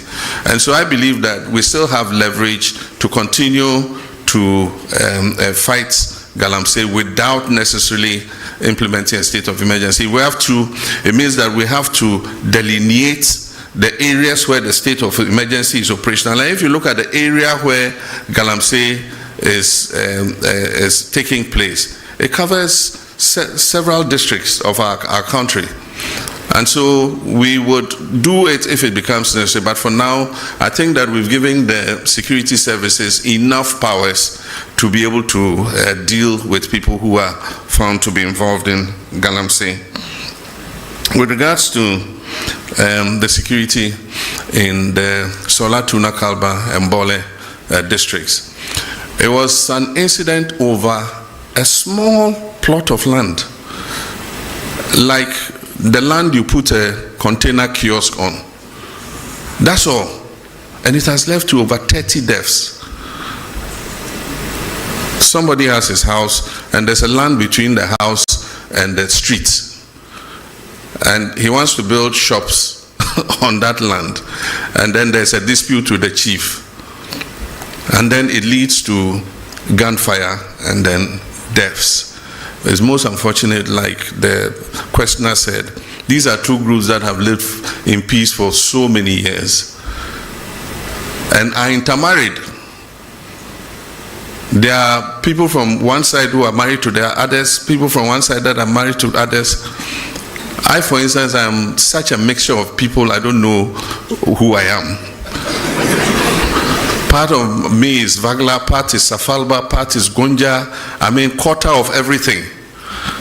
And so if my ethnic groups are fighting, it means my body should be fighting with different parts of my body, because I'm a mixture. My blood is made up of all those ethnic groups. And so it's most unfortunate. And so we've put in a mediation team. We mentioned the members. The 2 MPs are supposed to be ex-official members to work with the mediation team. If you look at the terms of reference in the mediation team, there's also reconciliation. And so even though we call it a mediation team, its terms of reference includes reconciliation. So we've given them the full authority to meet both sides, to perform purification rites, to cleanse the land of any blood that has been spilled and all that, and then to come out with recommendations how to improve relations between the two groups so that they live in peace. There are few feudal practices that have been complained about, where people are called to chiefs' palaces and shipped, or they are forced to give up their animals and things. We need to look at all those practices too as we go forward. We're in a modern society, and so sometimes some of these things we must take another look at them. I've been accepted by all sides. Indeed, sometimes my greatest supporters were people of other ethnic extractions other than my own Gonja extraction. I won elections not because I was a Gonja, but because of the person that I was, and I enjoyed a good relations with everybody. And so even though I haven't visited yet, I have not gone there yet because I want peace to have a chance, but I've been pulling the strings. I sent a delegation to the Yegbonra to prevent him from leaving Damango and going to Biniri, which would have escalated the conflict. And he listened to me as a father, and he refused to go. I stopped the Bolera too from going there. We gave the chiefs an escort to go and see the place where the incident happened. And I think that has lessened tensions. As I speak, we've given the security services the authority and the resources to begin to bring some of the displaced people back to their communities. And so we're going to work hard to make sure that we bring peace to Gonja land. We need peace to develop. Our common enemy is poverty, it's not each other. Savannah is one of the poorest regions in the country, and so we must rather be fighting poverty rather than fighting each other. And the last one, the creative arts. The creative arts is one of the important sectors. What we notice is that the creative industry creates jobs faster than the traditional sectors that we have known. By the time the cocoa sector or manufacturing creates one job, the creative sector, digitalization, knowledge industry, arts and things would have created about 5 jobs. And so that's an area in which we have to continue to invest. And that is why we created them as a ministry together with tourism. The Black Star experience will take off. They've been working on all the foundational issues, and you'll soon see a sign of it. In the next budget, we're going to make some allocation for the creative arts, for the film fund, and to support Kuma Wood and all the filmmakers, to support the music industry, to support the arts and all that. We need to put our money where our mouths are. And I think that the creative arts are a good representation of our culture and who we are as a people. Thank you. Excellency, unfortunately, due to constraints of time, we would take a final round. So I will start with the gentleman from TV5 Le Monde, and then let me be inward looking and call GTV, who I superintend. I see Kojo Yangsen at the back. Let me come this way and call the gentleman from BBC, and then I'll give the final slot to a lady, the lady at the back. That will be it. Which of them? There are two. No, the one in black and white. Yes. Oh, they are both in black, incidentally. Well, one has more white than the other, so I'll call it. All right. So, Lemon, you have the floor. Good evening and thank you for having me tonight. My name is Victor Cariou. I'm the Ghana correspondent for Radio France International, TV5 and Le Monde Afrique. These questions concern the diplomatic relationship between the United States of America and Ghana and Africa, and the deportation of migrants from the US to third countries in Africa. Your Excellency, with regard to this matter, how do you perceive the recent deal between the US and Rwanda, Eswatini or South Sudan? And also, has Ghana already received migrants from a third country deported from the US? Or if not, is Ghana considering doing so in the near future? Thank you. Thank you very much. GTV has the floor now.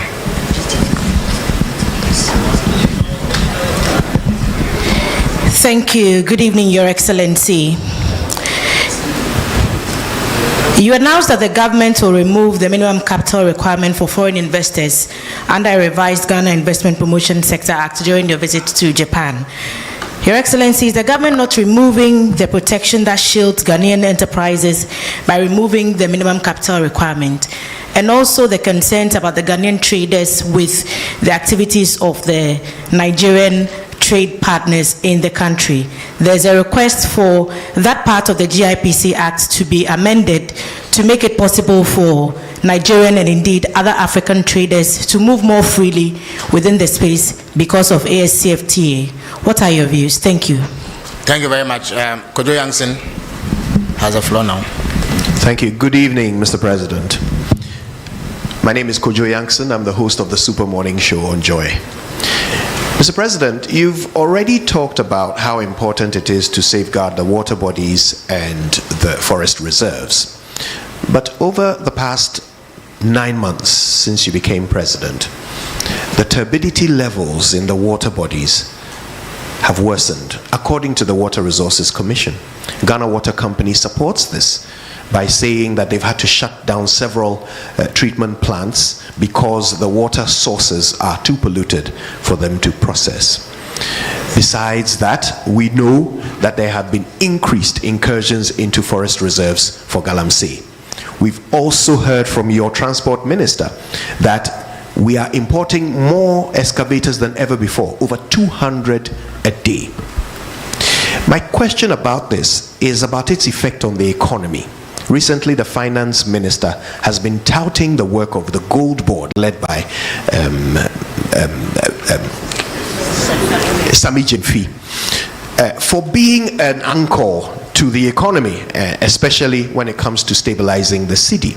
My question is, does your government know, is your government able to tell the difference between gold from Galamsey and gold from regular concessions when the Gold Board is buying gold from local producers?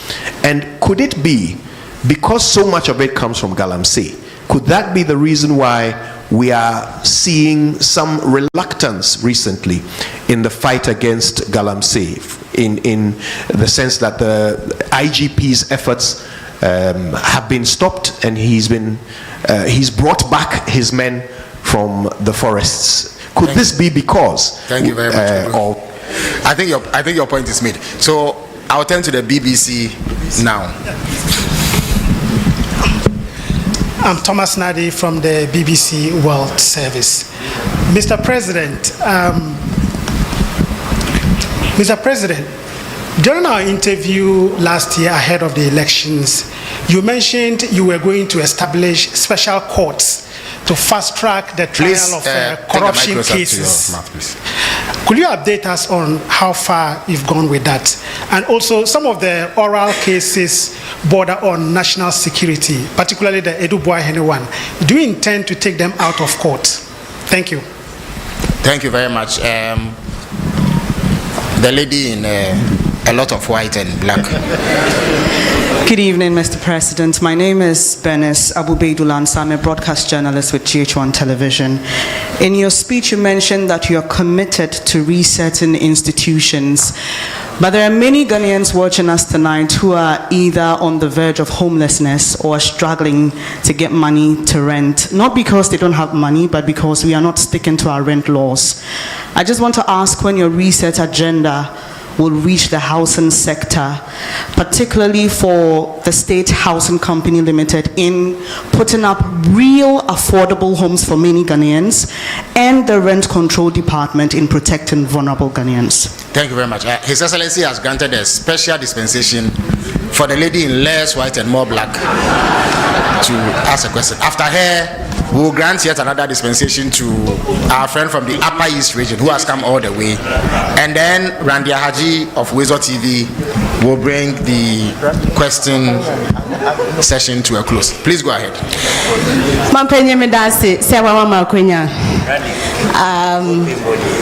The question is if you ask a man to one family and Kebehame pa. Midi Ede Monica is Anoba home-based television. Mepacho wa bole bamboy tuna kalba ya kwano enye ese ya che ye bre yetimi di 16 hours don shi dunsia na yendru fie ye bisa se mampenyi die na wo ye de amayen ye mu bia ye ntumi mfasore foma na ebefe ye ne den so bin so ene bamboy enko a yetimi di don hyirim yenu ewo ho na ye mfiri mu enam so makwemu ka for me hye am robbers omo nso afasa akwanya no so ha ye pa na musuo bo na okokasa okofa state transport which is STC then edue because omo no they drive with care and caution to on kan ho kra and then na wunyandri obede nyane ada sori sa na ona si na tai wadaroma odi anka kwan ho nsem de nka ya ade pa na ye de na ye de wayi ye free musa da ben ene ye hwe wanim se obofia boy. So our friend from the Upper East region would have Upper West region. Is it Upper East? Upper East region, yes. So, but you have only one question, please. Upper East. Thank you very much. Only one of you is allowed to ask a question. So thank you very much for the same region. Yeah. Please go ahead. Yeah. Go ahead. Thank you very much for the opportunity. My name is David Adapuna from Mike FM in Avrongo, Upper East region. Your Excellency, one of the things that beats the hearts of my people has to do with the Polego multipurpose dam. This was an initiative that was started by the NPP government, but unfortunately we could not see its completion. This project held so much prospects, including that of irrigation, power generation and flood control. Just recently the Barry Dam was opened and we saw the devastation it caused. We are asking, now that the project is not happening, what plans will your government, your Excellency, have for my people so that our concerns are addressed? Thank you. Thank you very much. Okay, so please go ahead. Okay. Grant him the. Thank you very much, Your Excellency. I'm called Joshua Sir with A1 Radio and Bolga FM in the Upper East region. Mr. President, in our region, that is the Upper East region, currently we do not have a standard sports stadium, and as a result, sports and youth development are greatly hampered. The only existing structure, which was built in the 70s to serve as a sports stadium, is no longer fit for purpose. What are the plans of the government to ensure the Upper East region has a modern sports stadium? Recently, we saw a young man who walked from Bolga to the nation's capital to solicit for a sports stadium. I don't know if the president is aware of this. Thank you very much. Thank you very much. So, Randy has the last word. Thank you, Mr. President. Please, Mr. President, I want to find out the latest updates on the Ghana's version of Ashigame proposed to be established at Aplawa. And also, per my last checks from the whole airport, there were plans to establish an aviation school. How far with that one too? Thank you. All right. Thank you very much. His Excellency will answer these questions.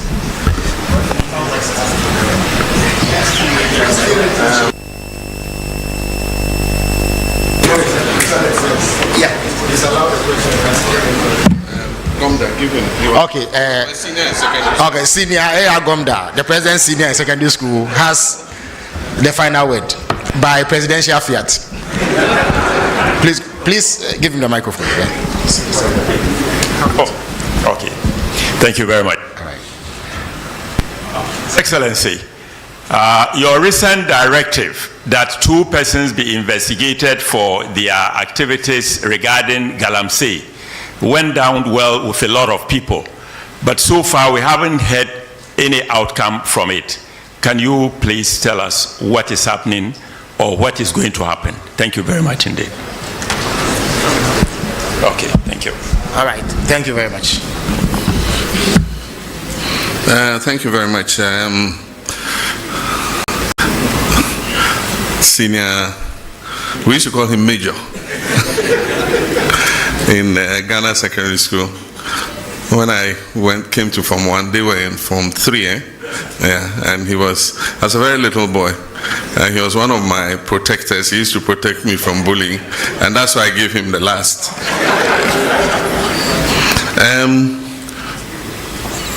The first question was from, what's your institution? Oh, Radio France. Yeah, okay, it's about Ghana-US relations. First, we were slapped with 10% tariff that was increased to 15%. And then we're included in 36 countries that were going to be placed on a visa ban. But in the meantime, all 5-year visas were cancelled, and we were restricted to single entry 3 months. It shows the tightening situation in our foreign relations, but I do think that we still enjoy good relations with the United States of America. We were approached by the US to accept third-party nationals who were being removed from the US.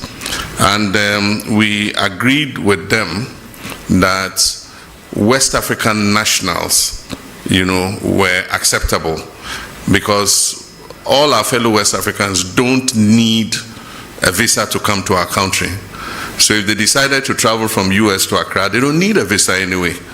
So if you're bringing our colleague West Africans back, I mean, that's okay. And so I think that agreement has been activated, and a first batch of 14 nationals came. Several of them were our Nigerian brothers. They opted to go back home, and so we facilitated, we put them on buses, to be able to go back home. One of them was a Gambian who is not as easy. You have to get him an air ticket to be able to facilitate his travel. So what we've done is contacted their embassy to let them know of his presence so that they can facilitate his return to Gambia. And so that's the issue with regards to deportations and arrivals. West Africa has the protocol of free movement, and so any West African is free to come to Ghana and be able to stay for 90 days. And so if they decide to bring them, I mean, we don't have a problem accepting them. Then with regards to the GIPC Act, we are living in a new environment. We have the ECOWAS trade liberalization scheme. We have the African Continental Free Trade Area that wants us to open our markets to each other. And so the former protective regime is changing. And so we need to review the GIPC Act to be able to take cognizance of that. And aside from that, there's limited foreign direct investment in the whole world. And so you need to place yourself in a position where you're able to attract as much foreign investment as possible. So when you put a barrier of $1 million, there are people who with $500,000 can open a manufacturing establishment. But because you say he must show $1 million of transferred capital into the country, then you shut out that investor. And that's why, as part of the GIPC review, we're removing the minimum requirement so that anybody who wants to come and set up a business in Ghana to provide employment for our people is welcome to come. But that is different from the issue of the markets. And so there's advocacy that we should review that issue with markets. The current law restricts retail sector to only Ghanaians. And there are people who argue that is anti-competition and so many other things. But of course, in most countries, you want to reserve a certain portion of the economy for your people. And so Parliament is going to look at it, and eventually whatever law they pass is what we have to live with. I never expected, or I never deluded myself that the fight against illegal gold mining or galamsey was going to be an event. I mean, definitely, there's no magic wand. The decay has eaten so much over the last 8 years that it's going to take a lot of work to be able to overcome it. And I didn't expect that in 18 months we would declare victory in the fight. As the livelihoods of about 4 million Ghanaians is on small-scale mining. And so it's going to be a process. It's not going to be an event. But we will not give up. We have a determination to get on top of it. The Gold Board was introduced as part of reforms. And if the Gold Board was not introduced, I mean, those who were taking the profits from the small-scale mining sector were the foreign traders who were taking that money away. In 6 months, we have exported over $6 billion. About $4 billion of that money was going to go into the private or foreign traders. And so the first thing is you shut the stable door so that the horse doesn't escape, which is what we've done. So if it's from illegal sources, it's from legal sources. At least it's our land that is being destroyed. So let us get the benefit of it instead of foreign traders. So that's the first thing.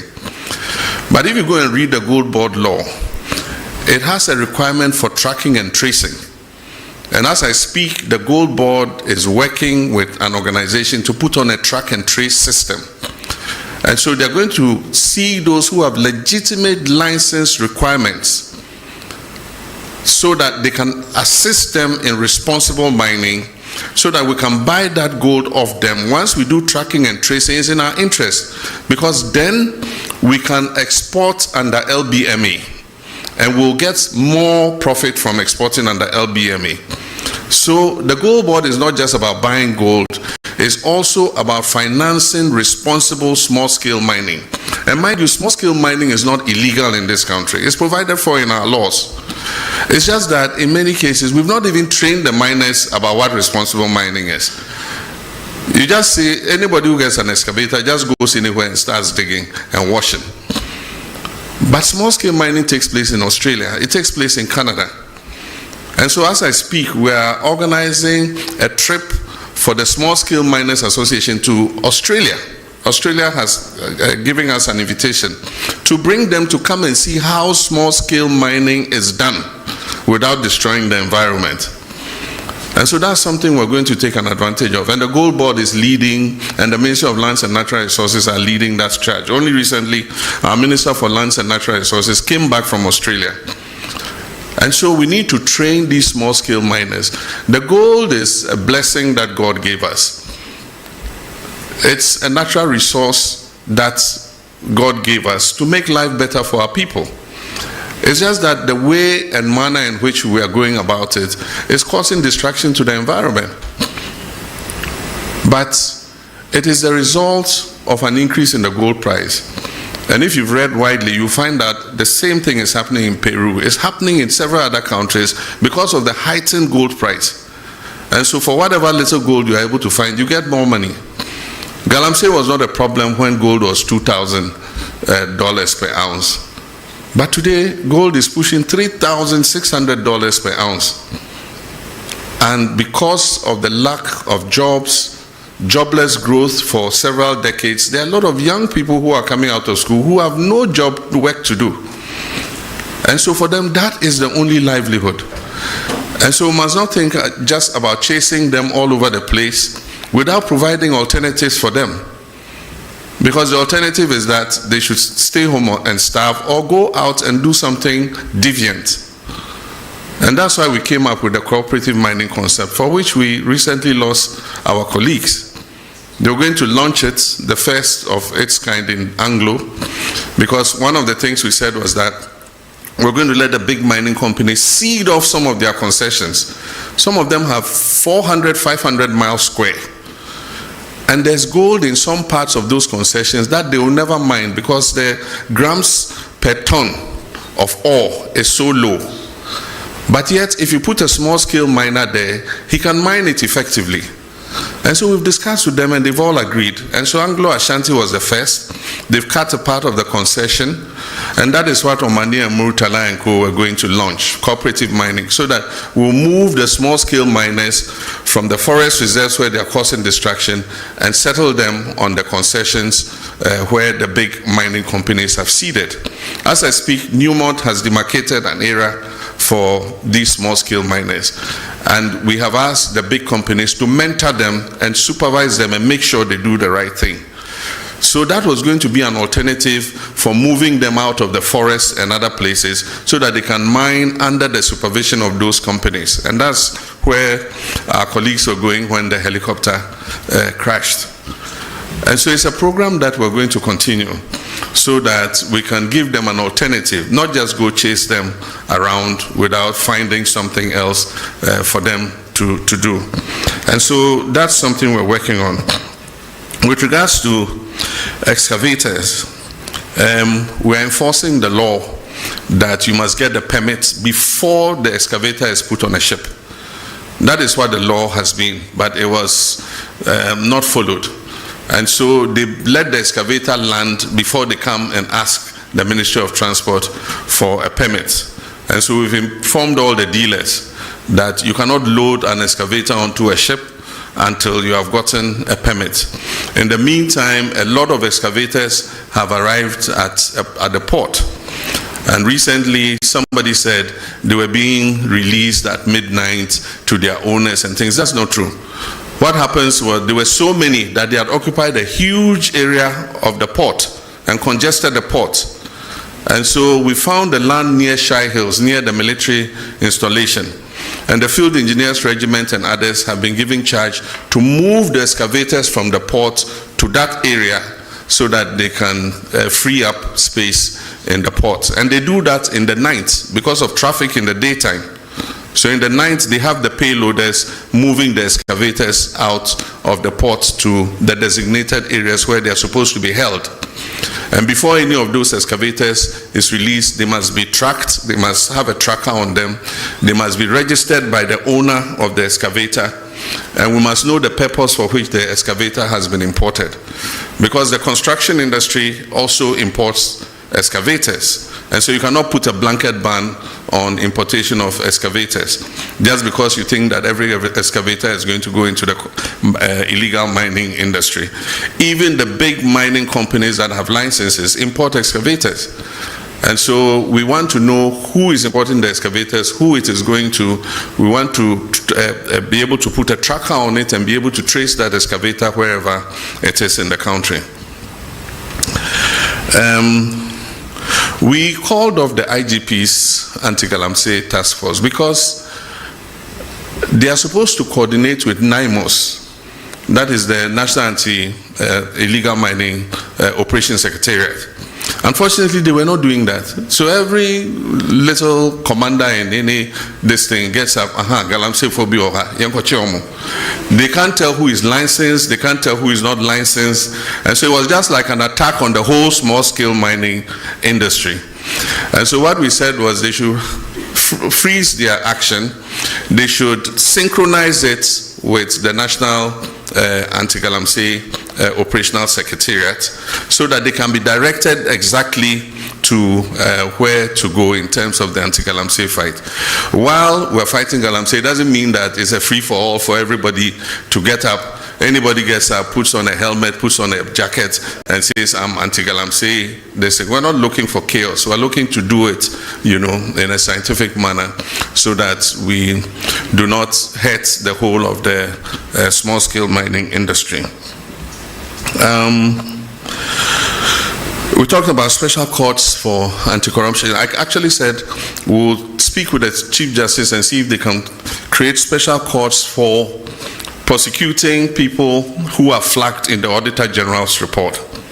And so that is something the Attorney General is pursuing, because every year we see Auditor General's report, it goes before the Public Accounts Commission, they say this person diverted this person misappropriated this and that, and yet no action is taken. And so Ghanaians have been saying, so what's the use of the Auditor General's report? And so we're asking the Chief Justice, can you create special courts which can fast-track action on the Auditor General's report? So people who are determined to be criminally liable after the Public Accounts Committee has sat can be put before those courts so that they are sanctioned to create a deterrent so that other people do not do the same thing that they have done. Very good question on rent and homelessness, and I'm happy they gave you the microphone to ask it. The biggest expenditure in any Ghanaian's budget is rent. And even though we have laws, enforcing them has been difficult. The rent law says that a landlord cannot charge more than 6 months. But the problem in enforcing the law is the connivance of the tenant and the landlord. The tenant won't come and report that they are charging him 1 year's rent advance because he wants the room. And so that has been the problem.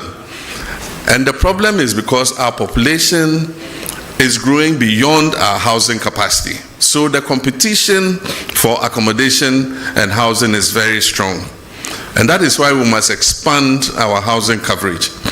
And I remember in our manifesto, we have a pledge to expand housing. And in the next budget, we're going to make provision for that. I've already had a discussion with some of the associations, the organized labor associations. Some of them have funds that are sitting in their accounts, and they have members who want houses. So what I've said is government will match their funds. And so if they give 1 billion cedis, we will give 1 billion cedis. And then one of the banks, Republic Bank, has said that they are willing to also match with 1 billion cedis. So if we get a 3 billion cedi fund, we can start building houses in all the districts. And as people pay their down payments, it will go back into the fund and it will become a revolving fund. And governments can give it to people. I said if you have like about 15 to 20 years before retirement, you can take a house and we'll be deducting from your salary monthly, so that by the time your retirement time is up, you have your own accommodation to go to. And as we take those deductions, they will go back into the fund. So it becomes like a revolving fund so that we can increase the housing stock. But the Minister of Finance will talk about that when he reads the budget in November. Minyaba, say ufi yekrom honomo. Techiman wenchi Bamboy Bole Wa Road, a major international corridor. Na nearby, adia ba say a quine say and say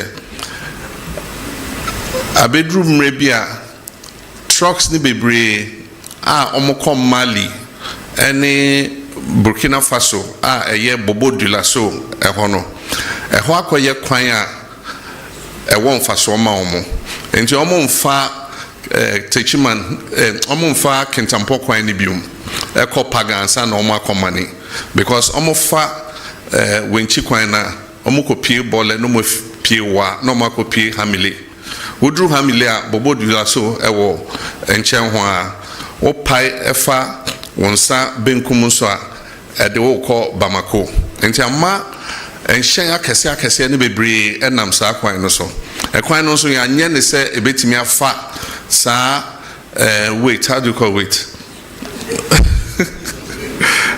ya nye ekwan no se ne befa sa enyoma na omofa no emu odu enti ama kwan na se kra enti yese obia hohoro nsuo eba na na mu meboa ho na me so me free nti ye big push no ma share that dey akoshe big push no mo enti nyame adom enche kra obehu se contractor ego so den na afi akachom se omo ye kwan na omo nye no se ne trucks e fa so no emma ne nsa biom because afi ehun se eho e no omo pefa enti yen je kwan no ne nye ne yie se ne be ya omo fa so mpo a ekwan no be che amayen na omo ye no so se bole ye mikrom nti me se contractor na ye no bole town roads on kai na on sisi ho emma me nti eyade a enche bia obehu se baso Pualugu multipurpose dam, we are rescoping the project, and so currently the contract was awarded to Sino Hydro, but it was supposed to be funded from Government of Ghana sources. Government of Ghana didn't have the money, and so the contract was not executed. And so we are rescoping it. It means we have to do an appraisal of what the costing will be again. And what we intend is to, if possible, finance it under the big push. The last time it was to cost about $900 and something million, almost $1 billion. And $1 billion today is about 11 point something, almost 12. So that will be about 12 billion CDs. This year, the total budget for big push was 14 billion. Next year, the total budget is 30 billion. And so we'll see how we can accommodate it in phases, because it has two phases, phase 1 and phase 2. Maybe we are not able to do the two phases immediately, but we can start with phase 1, which is the electricity production, and then phase 2 is the flood control and the irrigation. And so we're rescoping it, and you'll soon hear something about it. With regards to stadia, we promised to build stadia in all the new regions and the regions that don't have modern stadia. So as I speak, the Ministry of Sports and Recreation is doing the design and the costing for the new stadia. And Upper East is one of the regions that has been captured to receive a new sports stadium. That also is under the big push. What we're doing is Takwa Goldfields built a stadium, a standard stadium for their football activities. And I was surprised to learn it costs about $13 million. When government of Ghana has built stadia, it costs hundreds of millions of dollars. But for those of you who have gone to Takwa and see their stadium, it's a standard stadium. And I think it takes about 5,000 or more, or is it 10,000 people? And so if they could build it for 13 million, government too should be able to do same. So we've asked them to find out the architects, the designers, and everybody who did that stadium, so that we can replicate it in our other regions that don't have stadia. And then finally, Ashigami, we've got the money. China is giving us money for the Aflao market. The land has been acquired, and designs are being worked on, and soon a contractor will be appointed to build the markets. And so that promise is on track. Aviation school at WOHO Airport, Togbi Afede is leading the charge. The current status is that the land has been allocated, and currently surveyors are on the land marking out the demarcation for the aviation school. We're also trying to attract an MRO. MRO is Maintenance Repair Organization. And so we want to use WOHO Airport as the center for maintaining aircrafts. There are a lot of aircrafts in Nigeria and other places that if we have a good MRO in WOHO, we'll just fly the short distance and come and service their aircrafts there. And so we're working on that.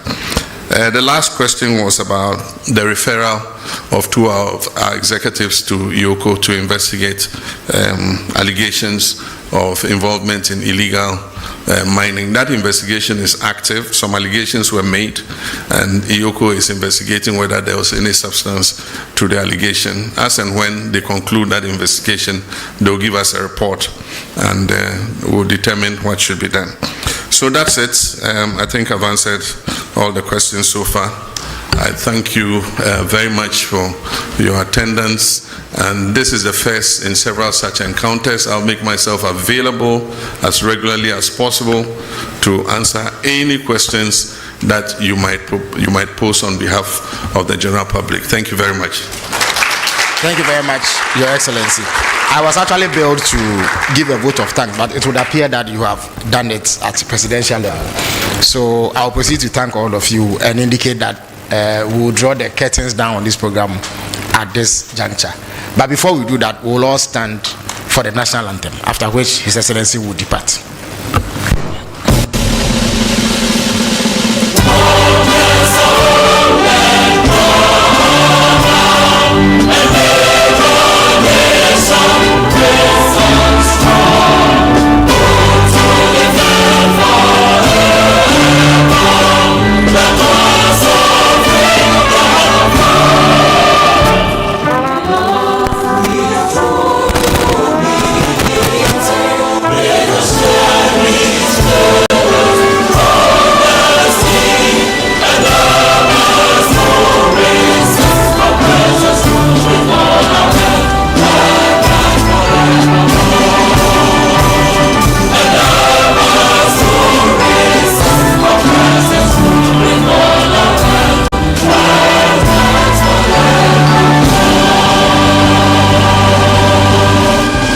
Shall we remain standing as His Excellency the President departs the hall?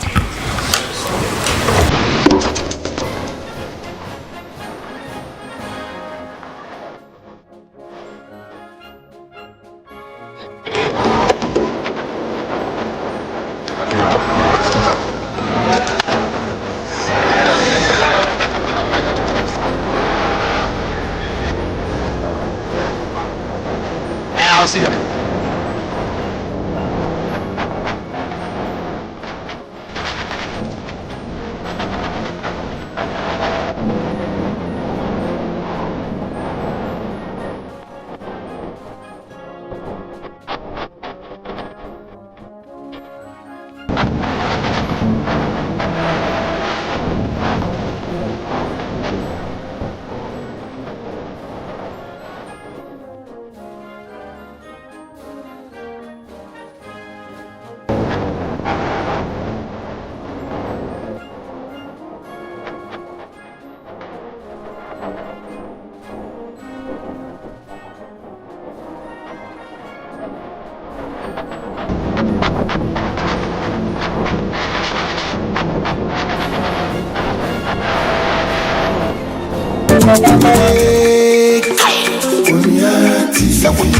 Onua TV, yadwene wo ho pa.